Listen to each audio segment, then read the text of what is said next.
इसके पिछले पाठ में मैंने भारतीय संस्काराः, आलस कथा, करमवीर कथा और भारत महिमा व्याघ्रपथी कथा पाठ के पूरे ऑब्जेक्टिव क्वेश्चन को मैंने हल करवा दिया था। और ऑब्जेक्टिव क्वेश्चन हमारे फेसबुक अकाउंट पे या फिर आप व्हाट्सएप पे अगर आप हमें मैसेज करेंगे तो हम आपको उपलब्ध करा देंगे। और आप क्या करें कि पिछले वीडियो को देख करके, पिछले जो पाठ को मैंने पढ़ाया है उसे आप देख लीजिए और देख करके तब आप ऑब्जेक्टिव वाले पार्ट वाले उस ऑब्जेक्टिव के वीडियो को आप देखिए। देखने के बाद आप पूरी तरह से सब के सब ऑब्जेक्टिव को आप कर पाएंगे। और आप इस ऑब्जेक्टिव को अगर आप तैयार कर लेते हैं तो आप, मुझे उम्मीद है कि ये एक भी प्रश्न ऐसे नहीं आएंगे जो इस ऑब्जेक्टिव से बाहर आएंगे। मैंने पूरा प्रयास किया है कि आपको ज़्यादा से ज़्यादा जितने भी ऑब्जेक्टिव हैं, जितना ज़्यादा कंटेंट उसमें डालना था मैंने डाल दिया है। इससे ज़्यादा आपको फालतू की चीज़ पढ़ने की ज़रूरत नहीं है। बस आप एक बार इसे तैयार कर लीजिए, आपका पूरा का पूरा चैप्टर क्लियर हो जाएगा। अब चलते हैं हम लोग इस टॉपिक के ऊपर। स्वामी दयानंद इसका नाम है। ये पाठ है आपके संस्कृत का। जरा हम लोग इस पाठ से 2 ऑब्जेक्टिव निश्चित रूप से रहते हैं। तो जरा हम लोग देखेंगे इस पाठ के बारे में कि इस पाठ के बारे में क्या कुछ, इसका पहले प्रस्तावना को देखेंगे और प्रस्तावना के बाद हम लोग आगे बढ़ेंगे। देखिए, स्वामी दयानंद जो थे वो एक महान समाज सुधारक के नाम से जाने जाते थे। अगर स्वामी दयानंद के बारे में अगर कुछ भी कहा जाए तो शब्द कम पड़ जाएंगे। जितने कुछ कृत्य जो हैं हमारे भारतीय समाज के लिए उन्होंने किया, वो आज नहीं लगता है कि ऐसे आज के समाज सुधारक वैसे कर पाएंगे। आप देखेंगे कि हमारे भारतीय समाज में पहले मध्यकाल में इतनी सारी कुरीतियाँ थी कि पूरा समाज अनेक खंडों में विभाजित था। सारे लोग एक दूसरे से बैर, एक दूसरे से दुर्भाव, ऐसे बैर के भाव के नीति से रहते थे। समाज में एकता नाम की चीज़ ही नहीं थी। जैसे मैंने कहा है कि मध्यकाल, जब स्वामी दयानंद जो थे, अभी हम लोग उनके परिचय के बारे में इधर देखेंगे। फिलहाल अभी जानेंगे कि मध्यकाल में स्वामी दयानंद उन्होंने देखा कि समाज में एक एक टॉपिक पे चर्चा करेंगे। जातिवाद पहला है, जातिवाद। देखिएगा, जातिवाद जो है, एक जाति दूसरे जाति से नफरत करते हैं, एक जाति दूसरे जाति से घृणा करते हैं। इस स्थिति में समाज के अनेक जातियां अलग अलग बंट गई थी। दूसरा है असमानता, लोगों में भेदभाव था कि ये उस जाति के हैं, ये उस जाति के हैं। इस स्थिति में समाज में रहना बड़ा मुश्किल हो गया था। आप कल्पना कर सकते हैं कि उस समय की स्थिति क्या रही होगी। फिर उसके बाद छुआछूत, जैसे आप देखते हैं, और इस बात की बहुत प्रसन्नता है कि आज आधुनिक समाज हमारा छुआछूत इत्यादि भावनाओं से बहुत ऊपर उठ चुका है। छुआछूत, भेदभाव और धार्मिक आडंबर। धार्मिक आडंबर क्या है कि जैसे आप देखिएगा, धर्म में पाखंड, धर्म को बढ़ा चढ़ा करके पेश करना, उसके गलत रूप में उसका प्रयोग करना। जैसे आप इस चीज़ का एग्जाम्पल देखिएगा, जैसे लोगों को चेचक हो जाता है तो लोग कहता है माता जी का आसन आया है, तो ये एक तरह का आडंबर है। उसके बाद स्त्रियों के प्रति नकारात्मक भाव। उस समय लोगों के मन में क्या था कि स्त्रियां हैं, घर में रहने वाली चीज़ है, स्त्रियों को शिक्षा देना, स्त्रियों को आगे बढ़ाना सही नहीं है। ऐसी स्थिति थी हमारे भारतवर्ष की। फिर उसके बाद विधवाओं की तो इतनी गर्हिता स्थिति थी, इतनी गर्हिता स्थिति कि सती प्रथा का प्रचलन था। सती प्रथा क्या है कि अगर किसी सुहागन औरत का पति अगर मृत्यु को प्राप्त हो जाता है, मर जाता है, तो उसी के साथ में उसकी पत्नी को जिंदा जला दिया जाता था। यही प्रथा हमारा सती प्रथा था। उसके बाद हिंदू धर्म का धर्मांतरण बहुत प्रचलित था। धर्मांतरण, इसे याद रखिएगा, ये मैं लिखना भूल गया हूँ। धर्मांतरण में क्या था कि जैसे हिंदू के जो वंचित समाज के, मतलब कि पिछड़े वर्ग के लोग हैं, उन्हें बहला करके, फुसला करके एक धर्म से दूसरे धर्म में परिवर्तन करा लिया जाता था, वो था हमारा धर्मांतरण।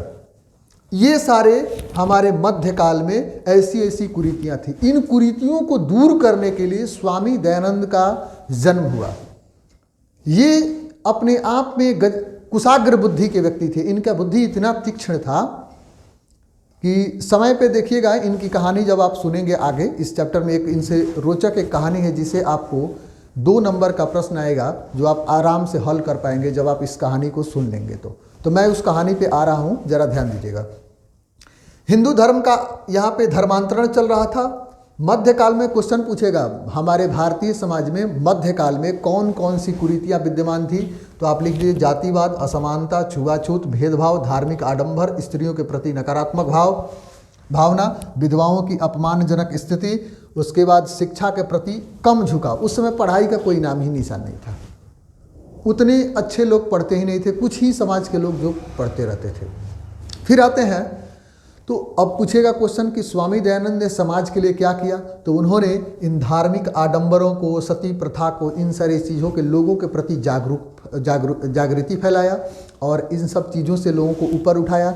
वेदों को हिंदी में ट्रांसलेट करके और उसे लोगों को वेदों की सही जानकारी दी कि धर्म में सही क्या लिखा हुआ है, धर्म क्या है, धर्म की वास्तविकता क्या है, क्या करना चाहिए, क्या नहीं करना चाहिए, जो आप कर रहे हैं वो सही है कि नहीं है, इसके बारे में उन्होंने कहा। 2 क्वेश्चन आपका बन गया 2 नंबर वाला। पहला कि मध्यकाल में भारतीय समाज में कौन कौन सी कुरीतियाँ विद्यमान थी, तो आप ये लिख देंगे। उसके बाद उन्होंने क्या किया, तो इन सभी चीज़ों के प्रति लोगों में जागृति लाई और लोगों को सजग किया, लोगों को इन सब भावनाओं से ऊपर उठने के, सोचने के बारे में, अपनी तरक्की के बारे में सोचने का विचार दिया। अब हम जानते हैं स्वामी दयानंद के परिचय के बारे में। तो स्वामी दयानंद का जन्म 1824 ईस्वी में गुजरात के टंकारा नामक गांव में हुआ था। गुजरात के टंकारा, ये ऑब्जेक्टिव बन सकता है यहाँ से कि स्वामी दयानंद का जन्म कब हुआ था, तो 1824 ईस्वी में गुजरात के किस गांव में, टंकारा गांव में। बचपन का नाम इनका पूछा जाता है, जनरली जो है वो बचपन का नाम इनका पूछा जाता है कि इनके बचपन का नाम क्या था, तो इनके बचपन का नाम था मूल शंकर। मूल शंकर इनके बचपन का नाम था। इन्होंने मुंबई में जाकर के आर्य समाज नामक एक संस्था की स्थापना की। यही सब कुरीतियों को दूर करने के लिए लोगों को अपने संस्था से जोड़े और समाज के लोगों में जागृति फैलाने के लिए इस संस्था ने समाज के लिए लोगों को जागरूक करने का काम किया। फिर हम देखेंगे स्वामी दयानंद ने एक विद्यालय की स्थापना की थी जिसका नाम था DAV पब्लिक स्कूल, जो आप जानते हैं दयानंद एंग्लो विद्यालय। फिर कह रहा है इनके गुरु जो थे, अब देखिए एक बात बता रहे हैं इनके परिचय। इनके गुरु का नाम था विराजानंद, जो मथुरा में रहते थे और इन्होंने एक पुस्तक की रचना की थी, सत्यार्थ प्रकाश। अब जानते हैं कि स्वामी दयानंद जो थे, इनसे जुड़ी हुई एक कहानी बड़ा प्रचलित है। स्वामी दयानंद मूर्ति पूजा के विरोधी थे। अब प्रश्न ये उठता है कि मूर्ति पूजा के विरोधी थे तो कैसे विरोधी थे, तो मूर्ति पूजा के विरोधी कैसे बने ये समझिए। स्वामी दयानंद के जो पिता थे वो भगवान शिव के अनन्य भक्त थे, महान शिव उपासक थे और उन्होंने, एक समय की बात है कि शिवरात्रि का समय था, उनके घर पे पूजा होता था और पूजा के क्रम में जब रात्रि हुई तो रात्रि के समय में स्वामी दयानंद को मंदिर में ही रहने के लिए बोला गया। तब स्वामी दयानंद मंदिर में ही रुके और उन्होंने देखा कि उस रात्रि के समय में कि भगवान शिव के शिवलिंग के ऊपर जितने भी नैवेद्य चढ़े हुए हैं, प्रसाद इत्यादि भोग चढ़े हुए हैं, उस भोग को एक चूहा खा रहा है। ये चीज़ देख करके उनके मन में ऐसा हुआ कि अगर इस शिवलिंग में भगवान शिव रहते तो आज इनके ऊपर चूहा चढ़ करके भोजन नहीं करता, अर्थात मूर्ति में देवता नहीं होते हैं। और इसी स्थिति में भगवान शिव के मंदिर से वो वहाँ से निकल के चल पड़े और उन्होंने ये मान लिया कि मूर्ति में देवता नहीं होते हैं और इसी प्रकार मूर्ति पूजा के स्वामी दयानंद विरोधी बन गए। इस वीडियो में आपको जितने भी ऑब्जेक्टिव क्या क्या बनते हैं तो आप देख लीजिए जरा सा एक बार फिर से। इनका जन्म कहाँ हुआ था, कब हुआ था, ये देख लीजिएगा। बचपन के नाम को देख लीजिएगा। कौन से समाज की स्थापना किए इसके बारे में देख लीजिएगा।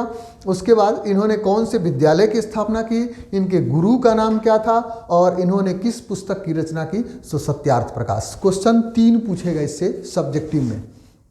सब्जेक्टिव में 2 नंबर वाला में 3 क्वेश्चन इससे पूछने की संभावनाएं हैं। पहला, मध्यकाल में हमारे भारतीय समाज में कौन कौन सी कुरीतियाँ विद्यमान थी। दूसरा, स्वामी दयानंद की मूर्ति से अनास्था कैसे हुआ, यानी स्वामी दयानंद मूर्ति पूजा के विरोधी कैसे बने। और तीसरा है कि स्वामी दयानंद एक महान समाज सुधारक थे, तो कैसे, है ना। इन सभी प्रश्नों को आप देख लेंगे, इनका सब उत्तर जो है मेरे वीडियो लेक्चर के अंदर है। आप इस बातों को ध्यान से सुन करके अगर आप पढ़ते हैं तो पूरा का पूरा क्वेश्चन, इसका PDF नोट्स भी आपको हम जल्द से जल्द उपलब्ध करा देंगे। और इसके लिए आप बने रहिए मेरे साथ। Okay, thank you.